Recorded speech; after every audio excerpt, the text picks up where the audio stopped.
माओवाद्यांनी शांती वार्ता करण्याआधी जाहीर माफी मागावी अशी मागणी जनसंघर्ष समितीने केली आहे। माओवाद्यांनी आजवर अनेक गरीब, दलित आणि आदिवासींची हत्या केली आहे। त्यांच्या हत्येबद्दल माओवाद्यांनी आधी जाहीर माफी मागावी आणि त्यानंतरच त्यांच्याशी चर्चा होऊ शकते असं मत जनसंघर्ष समितीने व्यक्त केलंय। त्या संदर्भात केंद्रीय गृहमंत्र्यांना जनसंघर्ष समितीने पत्रही लिहिलंय। माओवाद्यांच्या केंद्रीय समितीने एका पत्रकाच्या माध्यमातून केंद्र सरकारसमोर शस्त्रसंधी आणि शांती वार्तेचा प्रस्ताव ठेवला होता। माओवाद्यांच्या संपूर्ण जो काही हिंसाचार आहे त्याच्या विरोधात जनसंघर्ष समिती गडचिरोलीमध्ये काम करत आहे।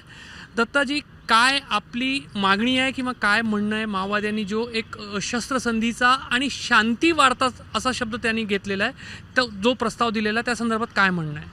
कसं आहे की अनेक गोरगरीब आदिवासींच्या हत्या, दलितांच्या हत्या आणि अशा अनेक हत्या केल्यानंतर आता ते म्हणत आहे की आम्ही शांततेचा मार्ग स्वीकारत आहे, आपण शांततेच्या मार्गाने पुढे जाऊ।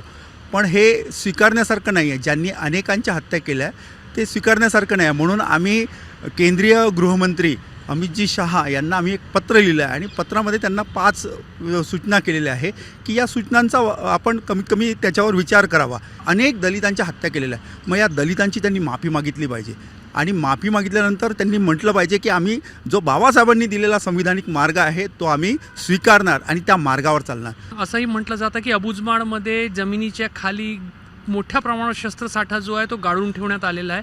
हातातले शस्त्र सोपवून भागणार नाही? नाही, हातातले सोपून भागणार नाही। तुमच्याकडे जो जमा केलेला साठा आहे, खूप मोठ्या प्रमाणात जो आहे, तो सगळ्याचा सगळा साठा जिथपर्यंत जमा करत नाही तिथपर्यंत शांततेचा मार्ग स्वीकारला जाणार नाही।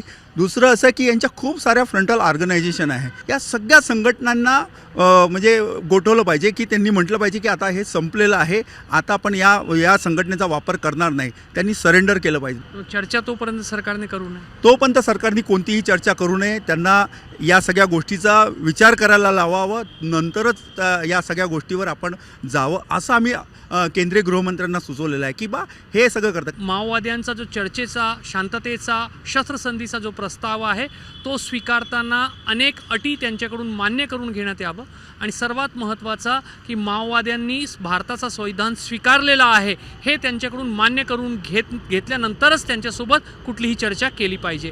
कॅमेरामॅन अतुल हिडेसह रजत वशिष्ठ, एबीपी माझा, नागपूर। एबीपी माझा, उघडा डोळे बघा नीट।